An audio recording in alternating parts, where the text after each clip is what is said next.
Good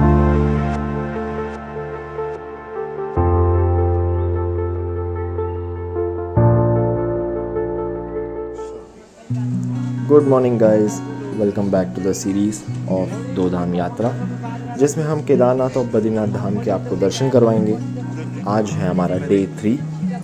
कल के blog में आपने देखा कि हम सोनप्रयाग से केदारनाथ तक आ गए थे और मैंने आपको नाइट व्यू भी दिखाया था केदारनाथ मंदिर का। और आज हम दिन में दर्शन करेंगे और इस ब्लॉग में मैं आपको भैरवनाथ मंदिर के भी दर्शन करवाऊँगा। अगर आपने पहले वाले 2 व्लॉग्स नहीं देखे हैं सीरीज़ के, तो आप पहले वो व्लॉग्स चेक करिए, उसके बाद कंटिन्यूशन में ही आपको यहाँ पे मज़ा आएगा। और शुरुआत करने से पहले चैनल को सब्सक्राइब कर दीजिए और शुरू करते हैं हम आज का ब्लॉग। केदारनाथ मंदिर के मैं आपको दर्शन बाद में करवाऊँगा। अभी सबसे पहले तैयार होके आपको मैं लेके चलता हूँ श्री भैरवनाथ मंदिर, जो केदारनाथ मंदिर से सिर्फ 500 मीटर की डिस्टेंस पे है। और जितने श्रद्धालु केदारनाथ धाम आते हैं वो भैरवनाथ मंदिर ज़रूर जाते हैं। मैं अभी यहाँ से निकलने ही वाला था तो मैंने ये देखा कि ट्रैक्टर ऊपर से आ रहा है, तो आई थॉट कि आपको ये तो ज़रूर दिखाना चाहिए कि यहाँ पे ऊपर सामान ट्रांसपोर्ट करना कोई आसान काम तो है नहीं। बाकी मैं आपको बताना चाहूँगा कि यहाँ पे जो भी पुलिस पर्सनल्स हैं और जो प्रशासन है वो आपकी काफ़ी हेल्प करेंगे यहाँ पे। अगर आपको किसी भी चीज़ की सपोर्ट की ज़रूरत है या आप किसी चीज़ के नीड में हो तो they are always there to help you. और जैसे आप जानते हैं कि ये काफ़ी ऑल्टीट्यूड पे हैं तो लोगों को ऑल्टीट्यूड सिकनेस और ऑक्सीजन की कमी बहुत ज़्यादा होती है, तो यहाँ पे हर थोड़े थोड़े डिस्टेंस पे फ्री मेडिकल फैसिलिटीज़ अवेलेबल हैं, जहाँ पे आप विज़िट कर सकते हैं अगर आपको कोई भी मेडिकल इशू है एंड आपको फ्री ऑफ कॉस्ट असिस्ट किया जाएगा। मैंने जैसे यहाँ पे देखा है कि जो आर्मी वाले हैं, जो पुलिस वाले हैं, तो अगर आप उनको कहते हो कि आपको कोई मेडिकल इशू है तो मैंने देखा है वो खुद आपको पर्सनली एस्कॉर्ट करते हैं मेडिकल फैसिलिटी तक, जहाँ पे आपको रिलीफ मिलेगा।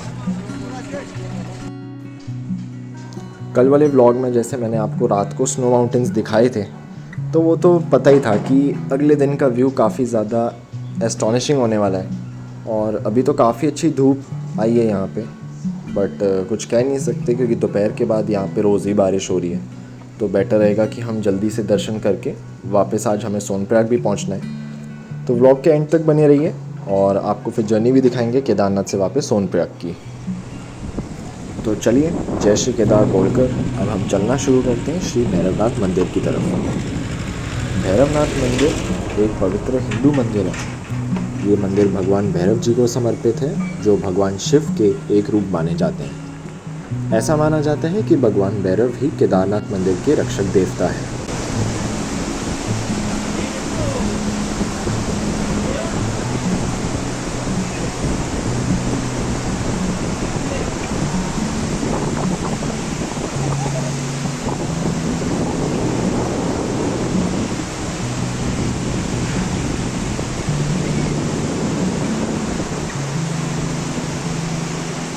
अभी हमें इस रास्ते से ऊपर चढ़ाई शुरू करनी है। और भैरवनाथ जी का मंदिर तो है ही, बट मैं और ज़्यादा एक्साइटेड हूँ ऊपर से व्यूज़ के लिए, क्योंकि मैंने सुना है वहाँ से पूरे केदारनाथ टाउन का व्यू बहुत अच्छा आता है और स्नो माउंटेन्स भी आपको काफ़ी ज़्यादा अच्छे दिखेंगे।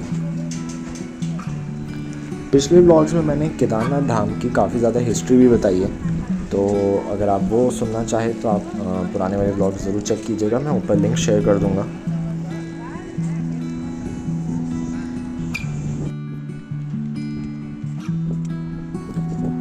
कहते हैं कि भगवान शिव ने खुद भैरव बाबा को बनाया था ताकि वे केदारनाथ मंदिर की रक्षा करें, खासकर बुरी शक्तियों से। और जब सर्दियों में केदारनाथ मंदिर बंद हो जाता है तो भैरव बाबा की मूर्ति को ऊखीमठ ले जाया जाता है, जहाँ उनकी पूजा होती है।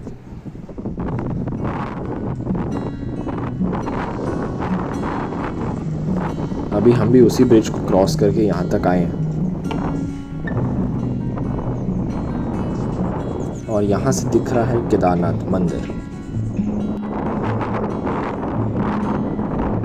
यहाँ से आपको हेलीपैड का व्यू भी देखने के लिए मिल जाएगा। और अभी आप देख सकते हैं एक हेली आ रहा है, वहाँ से सोनप्रयाग साइड से आ रहा है ये। अगर आप हेलीकॉप्टर से आते हैं तो आपको हार्डली 15 मिनट्स का टाइम ही लगेगा सोनप्रयाग से यहाँ तक पहुँचने के लिए। और हेली की बहुत सारी कंपनीज़ हैं यहाँ पे, पवन हंस हो गई और भी काफ़ी सारी कंपनीज़ हैं जो यहाँ पे आपको हेली सर्विसेज प्रोवाइड करते हैं। तो अगर आपको हेलीकॉप्टर से आना है तो मैं आपको रेकमेंड करूँगा कि आप अपनी बुकिंग्स पहले से ही करवा लें, या फिर अदरवाइज़ आपका कोई रेफरेंस हो तो आपको तभी बुकिंग्स मिलेंगी। अदरवाइज़ अवेलेबिलिटी हेली की बिल्कुल नहीं है, मैंने बहुत ट्राई किया था। अभी यहाँ पे एक और अराइवल आ रहा है। एक चीज़ जो मैंने यहाँ पे नोटिस करी, यहाँ पे हेलीकॉप्टर्स के टर्न अराउंड टाइम बहुत ही कम है। I think with in 30 seconds के अंदर अंदर वापस की फ़्लाइट के लिए वो निकल जाता है। अभी आपने देखा कि वो येलो वाला अभी यहाँ पे आया ही था और अभी उसके आई गेस बोर्डिंग कंप्लीट हो गई है, तो अब वो निकलने वाला है।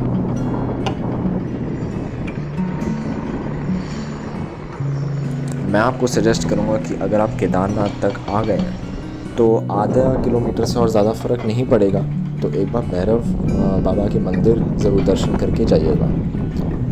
यहाँ दर्शन और व्यूज़ दोनों ही आपको बहुत अच्छे मिलेंगे। अब हम पहुँच गए हैं, तो चलिए अब दर्शन करते हैं श्री भैरवनाथ मंदिर के।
अब यहाँ दर्शन करने के बाद थोड़ा सा और ट्रैक करके मैं सोच रहा हूँ कि वहाँ टॉप तक एक बार पहुँच जाऊँ, फिर आपको नीचे के व्यूज़ दिखाता हूँ मैं।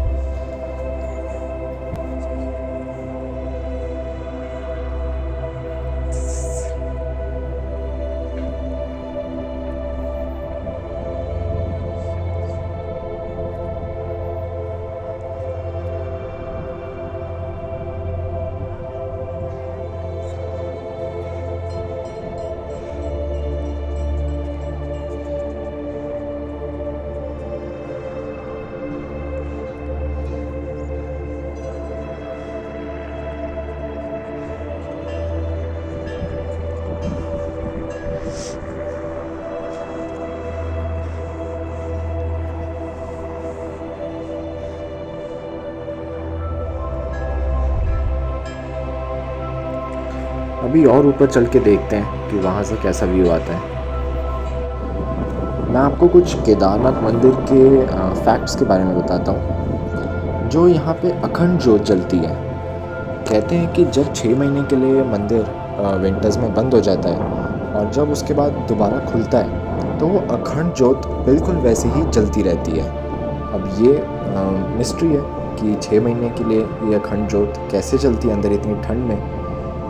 दूसरी बात ये है कि जब ये मंदिर बंद रहता है तो यहाँ के कुछ लोकल्स का कहना है कि विंटर्स के टाइम में भी उनको मंदिर से पूजा करने की आवाज़ आती है या फिर बेल्स बजने की आवाज़ आती है, जैसे कोई ऊपर पूजा कर रहा हो। और कुछ पंडितों का कहना है कि जब वो 6 महीने बाद मंदिर के द्वार खोलते हैं तो ऐसा लगता है कि जैसे अभी अभी कोई अंदर से पूजा करके निकला हो। तो अब हम चलते हैं नीचे की तरफ। अब आपको हम कराएंगे दिन में केदारनाथ के बाहर से दर्शन।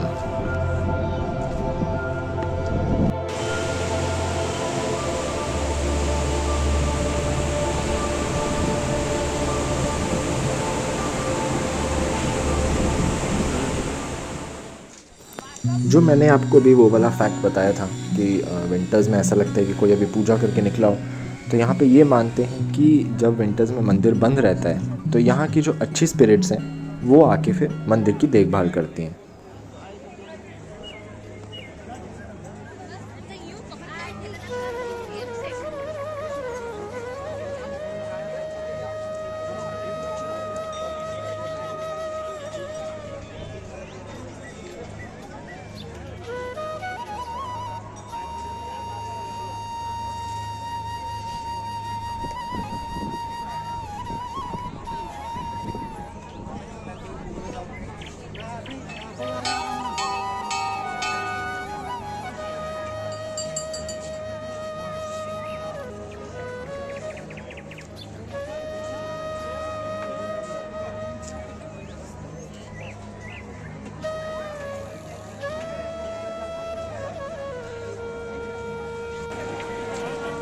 आप देख सकते हैं यहाँ पे कितनी लंबी लाइन लगी है अभी।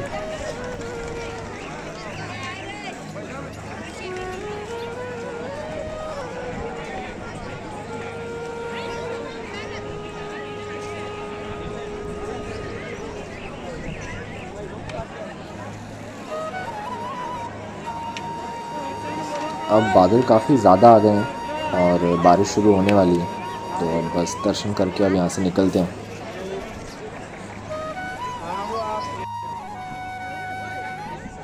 ये वीआईपी वाली लाइन है।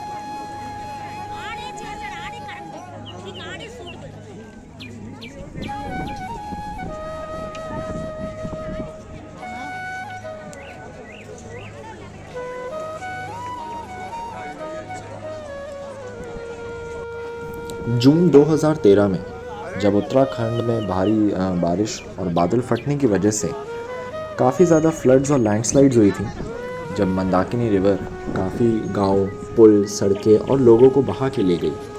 लेकिन इस तबाही के बीच हज़ारों साल पुराना केदारनाथ मंदिर लगभग पूरी तरह सुरक्षित बचा रहा। ये किसी चमत्कार से कम नहीं था। जब बाढ़ का पानी और बड़े बड़े पत्थर नीचे की तरफ बढ़ रहे थे, तब एक बहुत बड़ा पत्थर, जिसे आज भी भीमशिला कहा जाता है, मंदिर के पीछे आकर रुक गया। इस पत्थर ने बाढ़ के पानी और मलबे का रास्ता बदल दिया, जिससे मंदिर को नुकसान नहीं पहुंचा। लोगों का मानना है कि ये पत्थर भगवान की ओर से भेजा गया था ताकि मंदिर की रक्षा हो सके। इसका नाम भीमशिला इसलिए पड़ा क्योंकि इसे महाभारत के भीम से जोड़ा जाता है, जो ताकतवर और भगवान शिव के भक्त थे। अब यहाँ पे ड्रिजलिंग स्टार्ट हो गई है, तो जितने लोग लाइन में खड़े हैं अब वहाँ पे उनको लोग रेनकोट्स बेचने आए हैं। अब बारिश तेज़ हो रही है, आप यहाँ से दर्शन कर लीजिए क्योंकि अब हम वापसी के लिए चलना शुरू कर रहे हैं, और जैसी बारिश रुकेगी फिर हम अपनी सोनप्रयाग की जर्नी शुरू कर देंगे।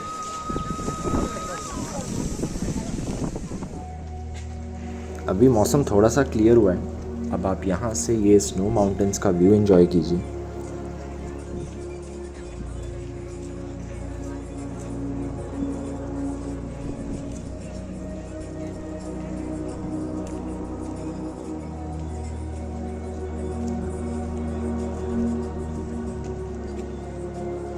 अभी नीचे की तरफ तो मौसम काफ़ी पैक ही लग रहा है। बारिश तो अभी नीचे की तरफ तो लगता नहीं रुकेगी इतनी जल्दी, बट अब हमें चलना शुरू करना पड़ेगा, नहीं तो हम रात को लेट हो जाएंगे।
मैंने केदारनाथ हेलीपैड से भी काफ़ी ज़्यादा हेलीकॉप्टर स्पॉटिंग की वीडियोस बनाई हैं, जिन्हें मैं इस व्लॉग के आने से पहले यूट्यूब पर अपलोड कर दूंगा। उसका लिंक मैं यहाँ ऊपर डाल दूंगा, तो अगर आपको हेलीकॉप्टर स्पॉटिंग में इंटरेस्ट है तो आप वहाँ जाके वो वीडियो भी देख सकते हैं। काफ़ी अच्छी वीडियो है वो, उसमें मैंने काफ़ी सारी डिटेल्स भी दी हैं हेलीकॉप्टर्स की, तो आप ज़रूर चेक कीजिएगा।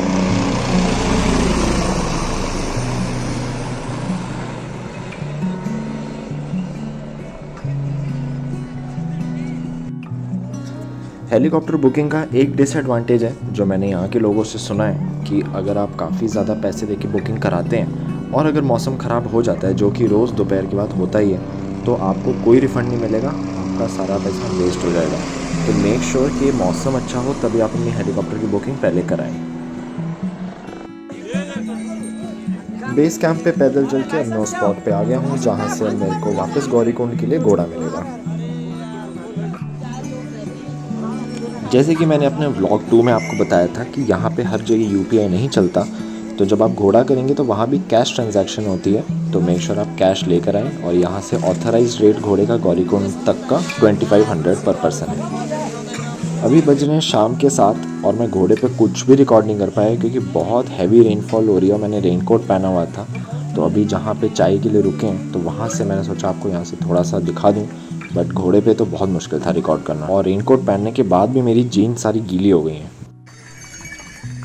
2 घंटे बारिश होने के बाद अब जाके बारिश रुकी है और आप देख सकते हैं कि पूरे क्लाउड्स नीचे आ चुके हैं यहाँ पे।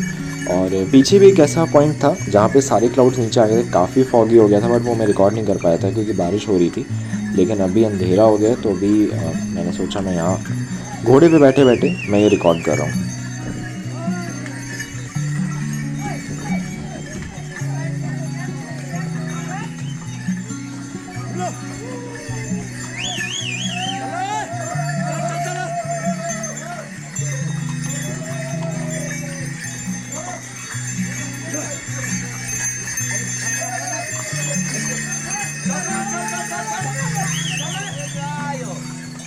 बारिश की वजह से लाइट यहाँ पे बहुत बार जा रही है, तो ये भी लाइट चली गई है, इसलिए पूरा अंधेरा हो गया, कैमरा में कुछ भी रिकॉर्ड नहीं हो रहा, लेकिन हम फिर भी चल रहे हैं।